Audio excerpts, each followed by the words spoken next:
The arrow whistled past Cordelia's ear, embedding itself in the oak behind her with a violent thud that made her heart skip. She spun around, her calico dress catching on thorns as a figure emerged from the storm-darkened forest, tall, bronze-skinned, with eyes like polished obsidian that seemed to see straight through to her soul. "You shouldn't be here," he said, his voice carrying the weight of thunder that still rumbled overhead. Rain plastered his long black hair to his shoulders, and Cordelia found herself staring at the intricate tattoos that spiraled across his chest where his leather vest hung open. "Neither should you," she whispered back, though her voice trembled not from fear of the Apache warrior before her, but from something far more dangerous stirring in her chest. The year was 1847, and Cordelia Ashworth had lived her entire 19 years in the settlement of Cedar Falls, where Apache raids were whispered about in hushed tones, and her father's general store sold ammunition alongside flour and sugar. She'd been gathering herbs for her grandmother's remedies when the storm struck, driving her to seek shelter in these forbidden woods that bordered Apache territory. "My name is Kestrel," he said, lowering his bow but not his guard. "And you're bleeding." Cordelia looked down to see crimson seeping through her torn sleeve where the thorns had caught her. The sight of her own blood made her dizzy, and she swayed on her feet. Without hesitation, Kestrel crossed the distance between them, his movements fluid as water. "Sit," he commanded gently, guiding her to a fallen log. From a pouch at his belt, he withdrew leaves and began crushing them between his palms. "This will stop the bleeding," he murmured, his fingers surprisingly gentle as he pressed the herbal paste against her wound. His touch sent electricity racing up her arm, and when their eyes met, Cordelia saw her own shock reflected in his dark gaze. "Why are you helping me?" she asked, her voice barely audible above the rain. Kestrel's jaw tightened. "Because war shouldn't touch everything beautiful in this world." The way he said beautiful made heat flood her cheeks. She'd been called pretty before by the awkward farm boys who courted her, but never beautiful, and never with such reverence as if the word itself was sacred. "I have to go," she whispered, though every fiber of her being screamed against leaving. "So do I," he replied, but neither moved.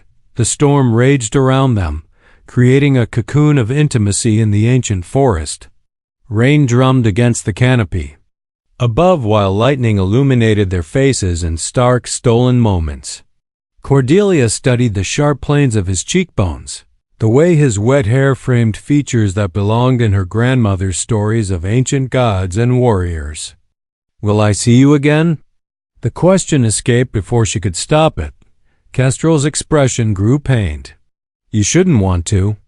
"But I do," she breathed. For a heartbeat that lasted an eternity, he looked as though he might reach for her. Then, thunder crashed overhead, breaking the spell, and he stepped back into the shadows between the trees. 3 days, he said. The old cottonwood by the creek. If you come ... double quotes, he paused, his voice dropping to barely a whisper. If you come, there will be no going back. Then he was gone, leaving only the scent of sage and rain, and Cordelia alone. With a heart that would never again beat the same rhythm, Cordelia stood at her bedroom window for the 3rd night running, staring toward the cottonwood she couldn't see but knew was there, waiting in the moonlight like a promise she was too afraid to keep. Her reflection stared back auburn hair that caught fire and sunlight, green eyes that her mother said were too bold for a proper lady, and freckles scattered across her nose like seeds of rebellion. She'd tried to forget Kestrel's whispered invitation. She'd thrown herself into her duties at the general store, smiled at the advances of Fletcher Morrison, the banker's son who everyone expected her to marry, and attended church services where Reverend Pike preached about the savage heathens threatening their Christian settlement, but every sermon about the Apache only made her remember obsidian eyes and gentle hands tending her wound. Cordelia, you're wool gathering again, her mother, Primrose, chided from the doorway. Fletcher is downstairs with his mother. They're here to discuss the engagement arrangements. The words hit like a physical blow. Engagement? But I never. Agreed. Your father and I have decided it's time. Primrose's voice brooked no argument. With tensions rising with the Apache, we need the security Fletcher's family can provide. The Morrisons have connections with the cavalry. Cordelia's hands clenched into fists. You mean to say I'm being bartered like goods in the store? Don't be dramatic. Fletcher is a good man who'll provide well for you. Good, safe, proper. All the things Cordelia had been raised to value, yet they felt like chains around her throat. She thought of Kestrel's reverent whisper, beautiful, and something wild and desperate clawed at her chest. I need air, she whispered, pushing past her mother. Cordelia Ashworth, you will not, but she was already down the back stairs and out the kitchen door, her skirts hiked up as she ran through the settlement's back alleys. Dogs barked as she passed, but she didn't slow until she reached the edge of the forest where civilization met the unknown. The cottonwood stood sentinel beside the creek, its ancient branches reaching toward stars that seemed brighter here, away from the settlement's oil lamps. Cordelia pressed her back against its bark, chest heaving, wondering if she'd lost her mind. I didn't think you'd come. She spun around to find Kestrel emerging from the shadows like he'd materialized from moonbeams. And wishes. Tonight he wore traditional Apache clothing, buckskin leggings, and a shirt decorated with intricate beadwork that caught the silvery light. His hair was braided with feathers and small bones that clicked softly as he moved. I shouldn't be here, she whispered. But you are. He stepped closer, and she could see the war paint marking his cheekbones, two thin lines of white clay that made his dark eyes seem to glow. Why? The honest answer would damn them both. Because I can't stop thinking. About you. His breath caught, and for a moment the fierce Apache warrior looked as vulnerable as she felt. Cordelia. The way he said her name was like a prayer and a curse combined. Do you know what would happen if my people found you here? If yours found me? She knew. Death for him. Disgrace for her. A scandal that would destroy both their worlds. I know, she breathed, but I came anyway. Kestrel reached out as if to touch her face, then let his hand fall. There's something you need to understand about me, about what I am. You're Apache. I'm War Chief of the Red Canyon Band. My grandfather is Medicine Eagle, and my father leads the War Council. His voice was heavy with the weight of responsibility. I've killed soldiers, Cordelia. White men who looked like your father, your brothers. She should have been horrified. Should have run screaming back to the settlement. Instead, she stepped closer. And I'm the daughter of the man who sells guns to hunt your people, she whispered. We're enemies by blood and birth. Yes, then why does being near you feel like coming home? The question hung between them like a bridge neither dared cross. Creek water murmured over stones, and night birds called from the depths of the forest. Somewhere in the distance, a coyote howled lonely and wild and free. Because, Kestrel said finally, his voice rough with emotion, the heart recognizes no boundaries. 3 weeks of secret meetings had turned the cottonwood into their cathedral, the creek their confessional where they traded stories like sacred gifts. Cordelia learned that Kestrel's Apache name was Tioawai, meaning star dancer, given to him after he'd spent 3 days alone on a mountain peak, fasting and praying until the spirits showed him visions written in starlight. Tonight, he'd brought his flute carved from eagle bone, and the haunting melody drifted through the darkness, like smoke from a sacred fire. Cordelia sat beside him on a blanket woven by his grandmother, her hand resting tantalizingly close to his on the soft wool. Play the song again, she whispered. The one about the wind spirit. It's not about the wind spirit, Kestrel said softly, his fingers stilling on the flute. It's about you. Her breath caught. Me? The first night I saw you, standing there in the storm like you'd been born from lightning itself. He set the flute aside and turned to face her fully. I went home and couldn't sleep. So I climbed to the sacred place and played this song. It came from somewhere deep inside, like my spirit was singing your name. Cordelia felt tears prick her eyes.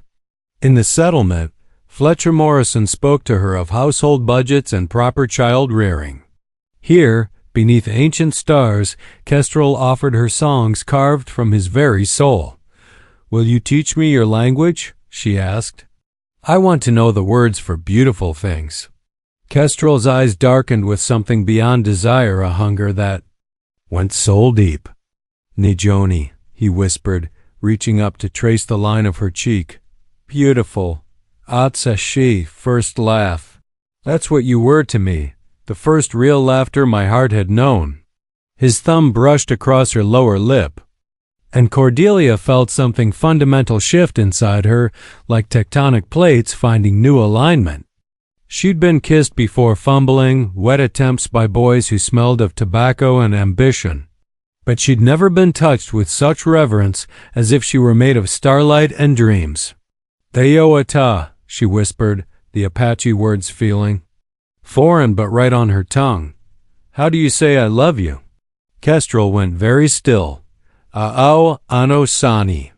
His voice was barely audible. "But Cordelia, we can't. Why?" She turned to face him fully, her green dress pooling around them like spring grass. "Because our people are enemies? Because loving you would make me a traitor to everything I was raised to believe? Because loving me will destroy you," he said fiercely. "I've seen it happen before. White women who took Apache men, they're cast out by both worlds, belonging nowhere, their children unwelcome in any camp or settlement." "And what about you?" she challenged. "What happens to the great war chief who falls for his enemy's daughter?" Kestrel's jaw tightened. "I would be stripped of my rank, exiled from the tribe. My family's honor would be stained forever. So we both lose everything, yes." Cordelia was quiet for a long moment, listening to the creek sing its eternal song. Then she reached for his hands, intertwining their fingers. What if losing everything meant gaining something worth dying for? Cordelia. Her name was a warning and a plea. 3 months, she said suddenly. "Give me 3 months to find a way. To make our families understand, to find some path between our worlds. And if you can't?" She looked into his eyes, seeing her own desperate hope reflected there. "Then we'll have had 3 months of stolen heaven." Kestrel studied her face in the moonlight, reading the determination in her features. Finally, he lifted their joined hands to his lips, pressing a soft kiss to her knuckles. 3 months, he agreed. "But if there's no solution by winter's first snow... Then we say goodbye," she finished, the words tasting like ashes. Neither mentioned the third option that hung unspoken between them, running away together, choosing love over everything else they'd ever known. It seemed too dangerous to voice aloud, too precious and terrifying to examine in the stark light of consequence. Instead, they sat in their sacred grove until dawn painted the sky pink and gold, holding each other's hands and memorizing the weight of possibility, while somewhere in the distance drums began to beat, whether in celebration or preparation for war, neither could say. But change was coming to Cedar Falls, carried on autumn winds that tasted of smoke and sorrow and the wild, untamed promise of a love that could reshape the very stars. October brought painted leaves, and the news that changed everything. Colonel Beauregard of the Territorial Cavalry was coming to Cedar Falls to address the Apache problem with what the territorial governor called permanent solutions. The words sent ice through Cordelia's veins as she stood behind the counter of her father's store, listening to the men discuss strategies that sounded more like slaughter. "About time," Fletcher Morrison declared, his pale hands gripping a cup of coffee like it might escape. My cattle operation has lost 12 head to Apache raids this month alone. Savages understand only one language, agreed Jeremiah Pike, the Reverend's brother and the settlement's self-appointed moral authority, the language of force. Cordelia's father, Augustus, nodded gravely from behind his wire-rimmed spectacles. The colonel's reputation precedes him. They say he's never lost a campaign against hostile tribes. Hostile tribes.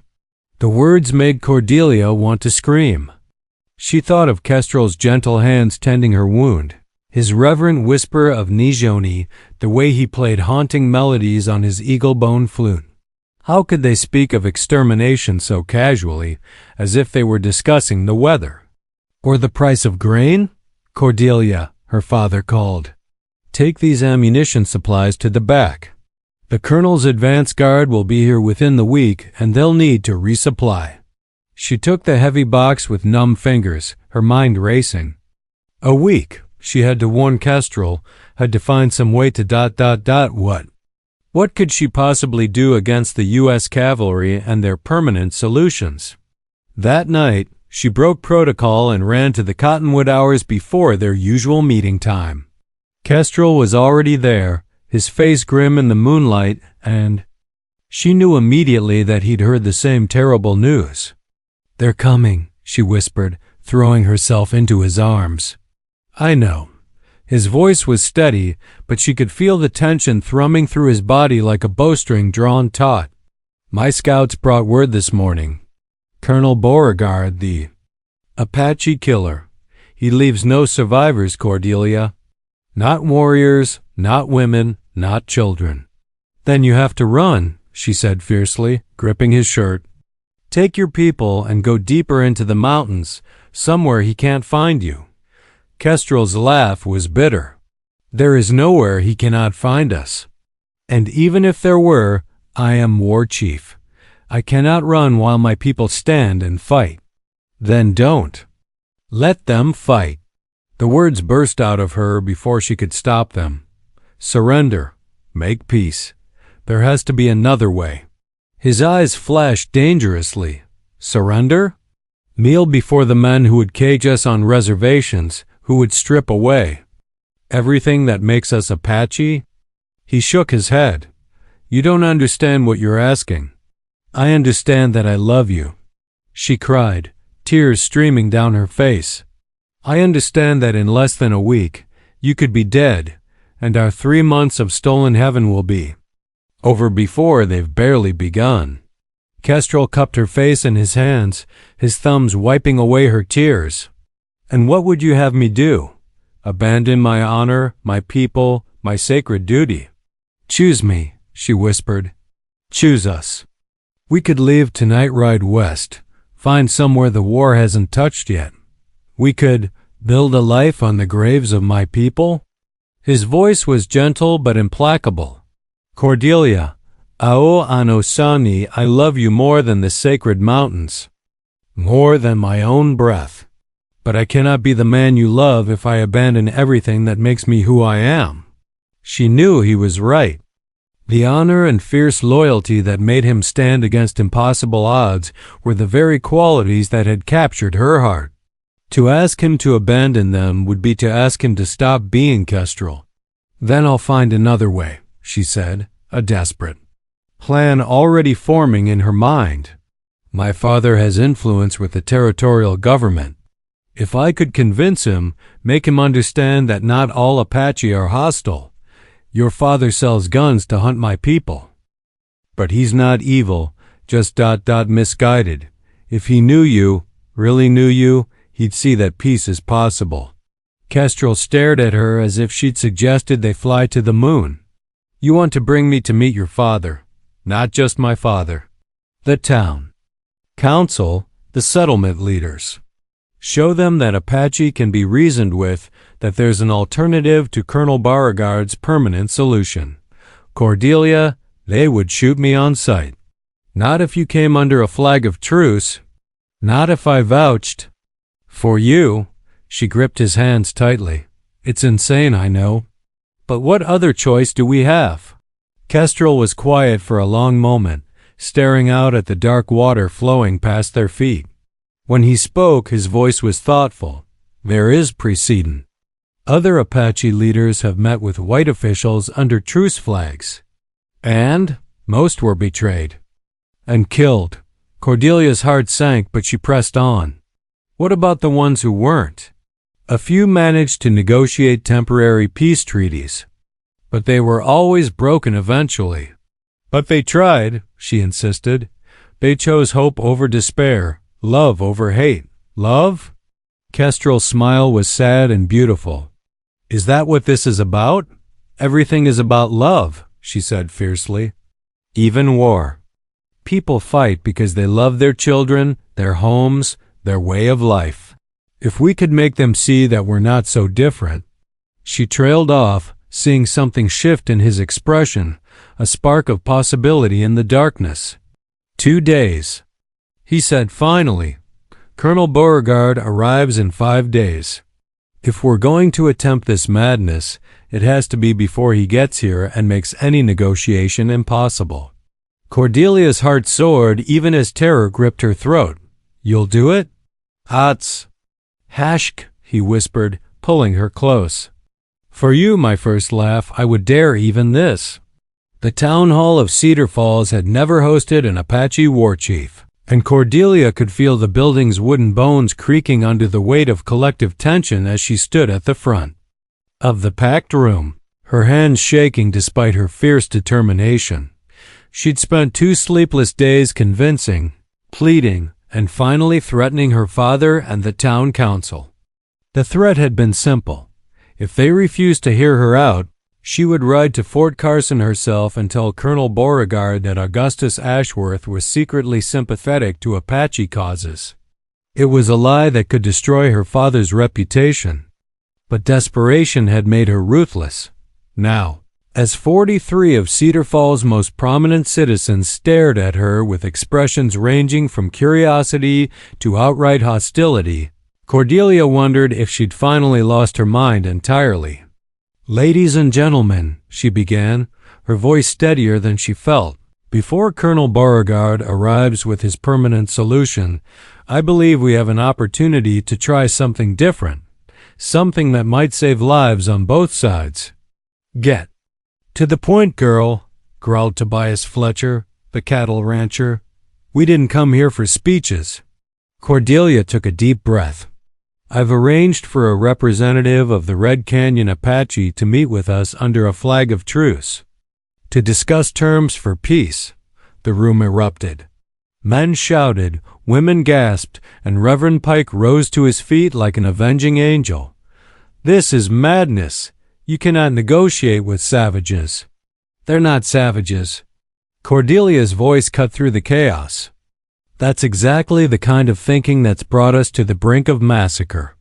If we could just— And how? Interrupted Mayor Hutchinson. Did a 19-year-old shopkeeper's daughter arrange such a meeting? The question she'd been dreading. Cordelia lifted her chin. I met him by accident in the forest. He saved my life during the storm 3 weeks ago. Another eruption of noise. Her father's face had gone white as parchment, and Fletcher Morrison looked like he'd swallowed a wasp. You've been meeting with Apache warriors? Fletcher's voice cracked on the question. One warrior, Cordelia corrected. And I've learned more about their culture and motivations in 3 weeks than any of you have learned in years of treating them as mindless enemies. This is precisely why women shouldn't involve themselves in matters of war and politics, declared Jeremiah Pike. They lack the rational faculty to— I have the rational faculty to see that we're about to be complicit in genocide. Cordelia snapped. Colonel Beauregard doesn't just kill warriors, he kills everyone. Women, children, elders. Is that what Cedar Falls wants to be remembered for? The room fell silent. Through the tall windows, autumn sunlight painted golden squares. On the wooden floor, and Cordelia could hear her own heartbeat thundering in her ears. Her father finally spoke. Cordelia, even if your intentions are pure, this is incredibly dangerous. If the Apache warrior you've met is using you to scout our defenses, he isn't, she said firmly. He's risking his own life by coming here. Among his people, meeting with us could be seen as betrayal. And among us, added Mayor Hutchinson grimly, harboring Apache sympathies could be seen as treason. The threat was clear, but before Cordelia could respond, a commotion arose outside. Through the windows, she could see people pointing toward the forest road, where a lone figure rode toward the settlement on a painted horse. Kestrel. Even at a distance. He was magnificent, sitting his mount with the easy grace of someone born in the saddle, his long hair flowing like a black banner. He carried a lance with white cloth tied to its tip, and Cordelia could see the intricate beadwork on his ceremonial shirt glinting in the afternoon sun. "Sweet Jesus," someone whispered. "He actually came. Is that ... is that the war chief?" asked Mayor Hutchinson, his voice hushed with unwilling respect. "His name is Kestrel," Cordelia said, her heart swelling with pride and terror in equal measure. "Star dancer and Apache. He's grandson to Medicine Eagle and next in line to lead the Red Canyon Band." The room watched in complete silence as Kestrel rode into the settlement's main square. People emerged from buildings to stare, some in wonder, others reaching for weapons before remembering the white flag of truce. Children peeked out from behind their mothers' skirts, and even the dogs seemed to sense the momentous nature of the occasion. Kestrel dismounted with fluid grace, his movements those of a born warrior even in this most vulnerable of circumstances. He looked toward the town hall, and even through the windows, Cordelia could feel the weight of his gaze finding hers. "Well," said her father quietly, "I suppose we're committed now." "Indeed we are," agreed Mayor Hutchinson. "Gentlemen, ladies, whatever happens in the next hour may well determine the fate of our settlement, and possibly our immortal souls." Cordelia smoothed her green dress and walked toward the door, her chin held high despite the trembling in her knees. Behind her, she could hear chairs scraping as the town council rose to face the impossible. An Apache war chief walking into their midst under a flag of truce, trusting his life to the love of a woman who had already gambled everything on the fang. Hope that hearts could be changed. Through the windows, she watched Kestrel approach the town hall steps, his expression serene despite the magnitude of what he was about to attempt. In his dark eyes, she read the same desperate love that had driven her to arrange this meeting, the willingness to risk everything for the slim chance of a future together. The door handle felt cold under her palm as she reached for it, preparing to open it and let destiny walk through. The silence in the town hall was so complete that Cordelia could hear the leather of Kestrel's moccasins whispering against the wooden floorboards as she led him to the front of the room. He moved with the controlled grace of a predator among prey, but his face remained calm, almost serene, as 43 pairs of eyes tracked his every step. He dressed for ceremony, traditional Apache regalia with intricate beadwork that caught the afternoon light, eagle feathers woven into his braided hair, and silver armbands that had belonged to his grandfather's grandfather. Around his neck hung a medicine bag decorated with turquoise and sacred symbols that meant nothing to the white settlers, but everything to his people. "Honored leaders of Cedar Falls," Cordelia began, her voice carrying clearly through the charged atmosphere, "may I present Star Dancer of the Red Canyon Apache, grandson of Medicine Eagle, war chief of the northern bands." Kestrel stepped forward and, to everyone's surprise, offered a formal bow, not of submission, but of respect between equals. When he spoke, his English was flawless, carrying only the slightest accent that made each word sound carefully considered. "I come before you under the sacred protection of the white flag, trusting in your honor as I hope you will trust in mine." His dark eyes swept the room, meeting each gaze directly. "I am here because war serves no one. It steals our young men, your young men. It makes widows of our women, your women. It leaves children on both sides fatherless. Mayor Hutchinson cleared his throat. That single quotes eloquently put. But surely you understand our position. Apache raids have cost this settlement 23 head of cattle and 4 horses, Kestrel interrupted quietly.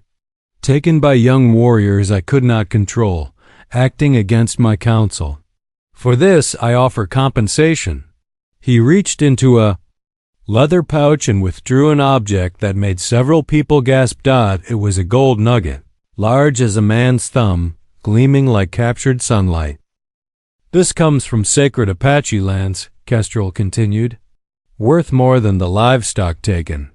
I offer it as payment for damages and proof of my sincere desire for peace. Tobias Fletcher leaned forward, his eyes fixed on the gold. That single quotes as generous. But how do we know this isn't some trick?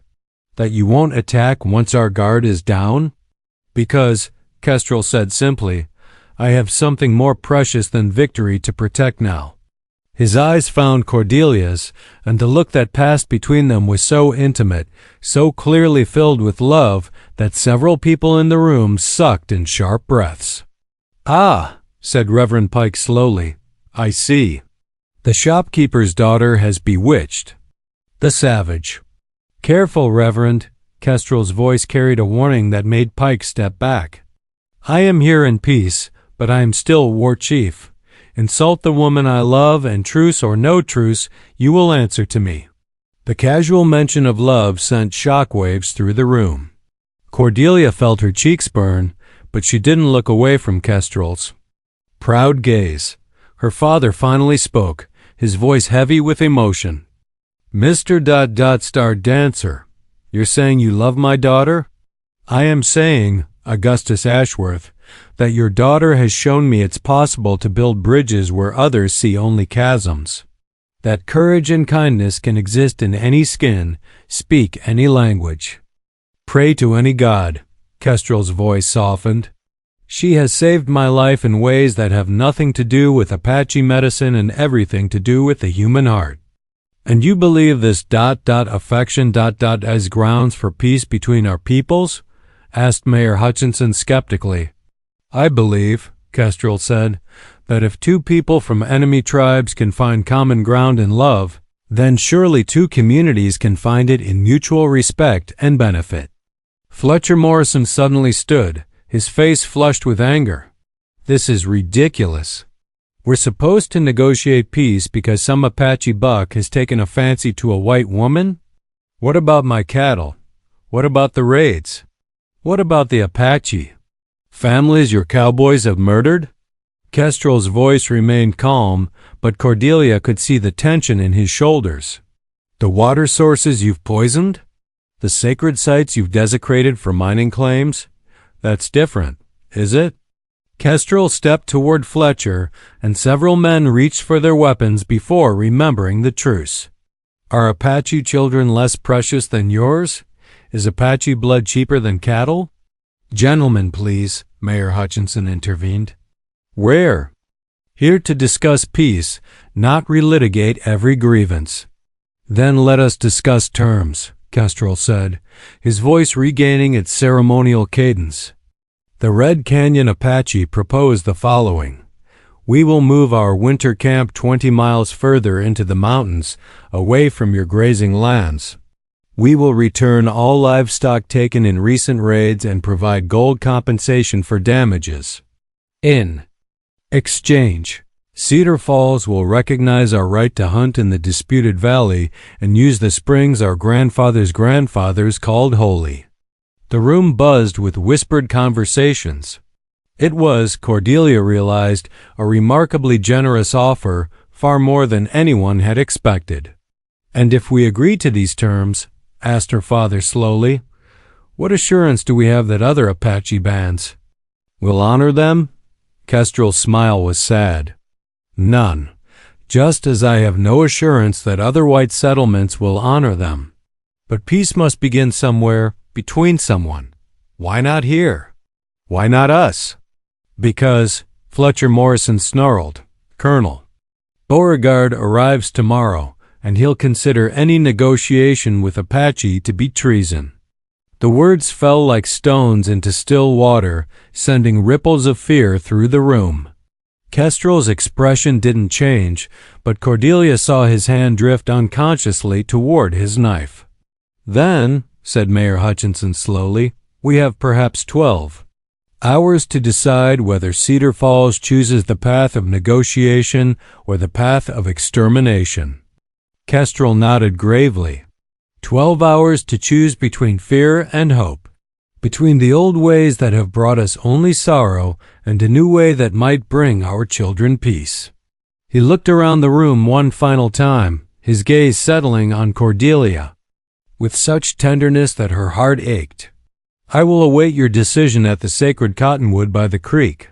If you choose negotiation, send word before dawn. If you choose Colonel Beauregard's solution ... double quotes, he shrugged. Then I will return to my people, and we will meet you on the battlefield, where brave men die for the failures of those who refuse to try." Without another word, he turned and walked from the room, leaving behind the gold nugget and 43 people, who suddenly understood that the next 12 hours would determine whether love could triumph over centuries of hatred, or whether blood would have the final word after all. Cordelia didn't sleep.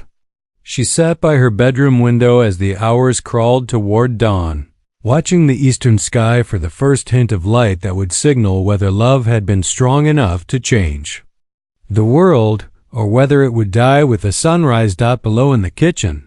She could hear her parents talking in hushed, urgent tones. The town council meeting had ended near midnight with no clear resolution, Mayor Hutchinson calling for a final vote at first light, after everyone had time to pray and consider the consequences of their decision. "Pray," Cordelia whispered bitterly, "to the darkness, as if God would want us to choose massacre over mercy." A soft knock at her door made her turn. Her father entered, looking older than she'd ever seen him, his usually neat hair disheveled and his wire-rimmed spectacles crooked on his nose. "We need to talk," he said quietly, settling into the chair beside her bed.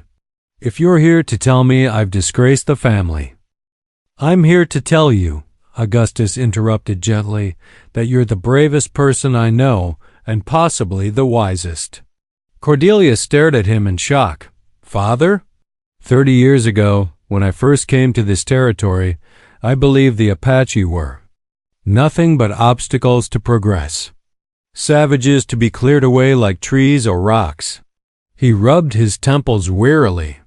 But tonight, watching that young man speak with such dignity, such genuine desire for peace ... I found myself wondering if I've been the savage all along. "He loves me," Cordelia whispered. "Not because I'm exotic or different, but because he sees something in me worth cherishing. When was the last time anyone in our world looked at me like that?"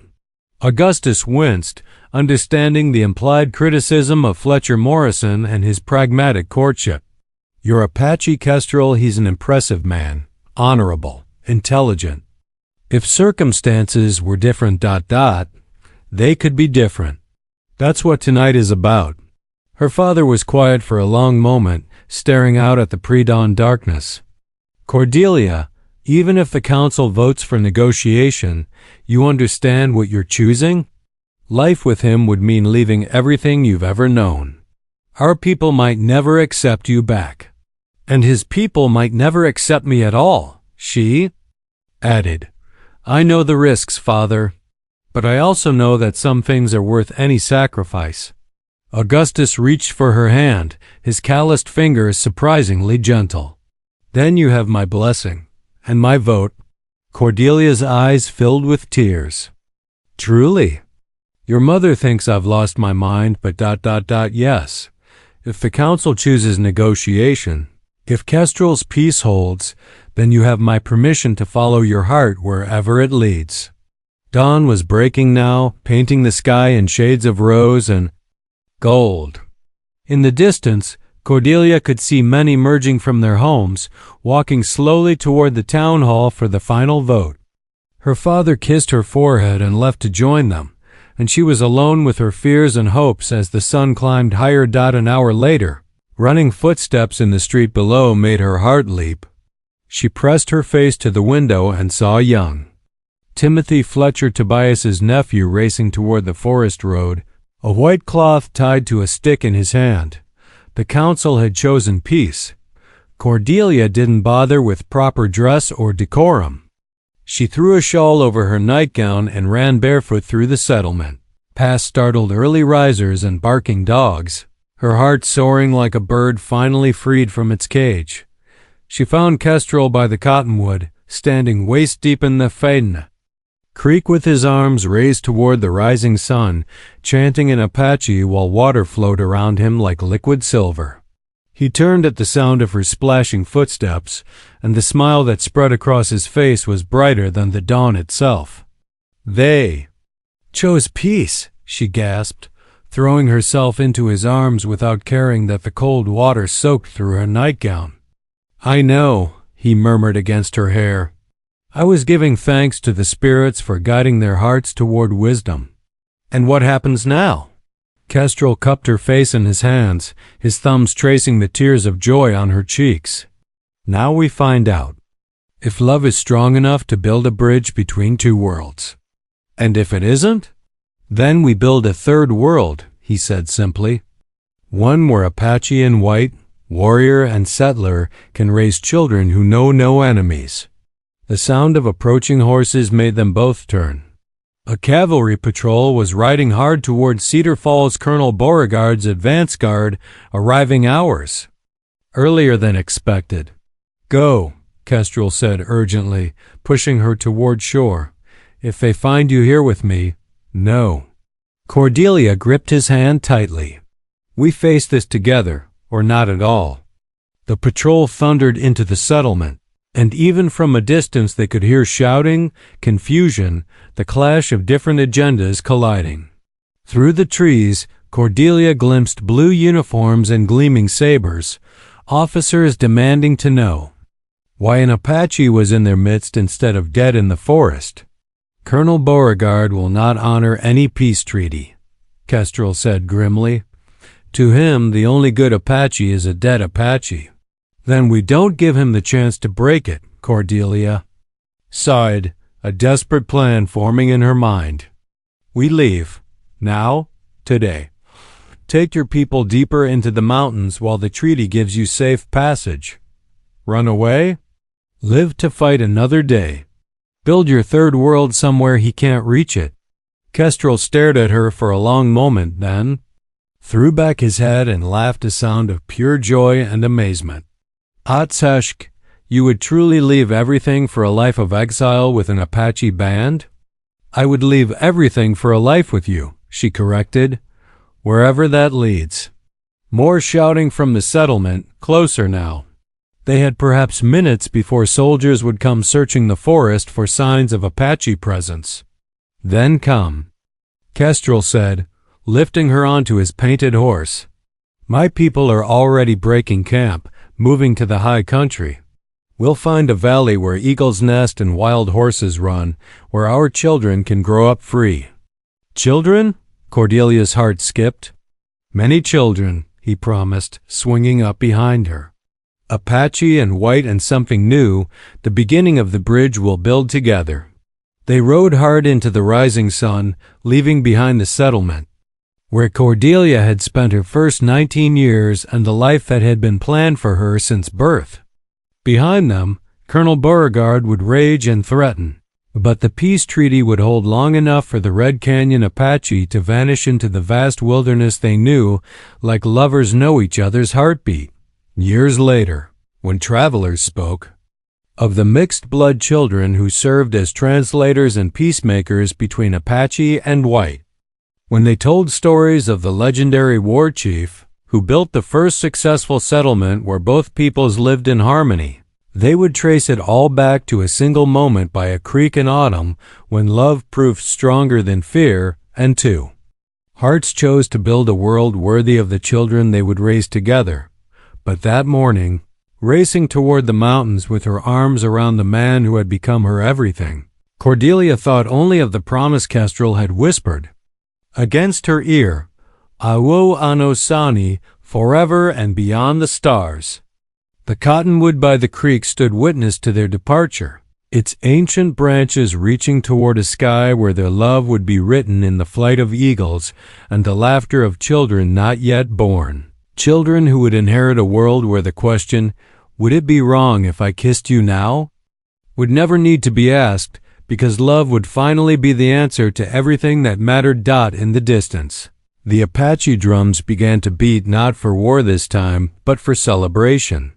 The sound followed them into the wilderness like a blessing, like a promise that some bridges, once built with love and courage, could never be burned down by those who chose to live in the ashes of the past.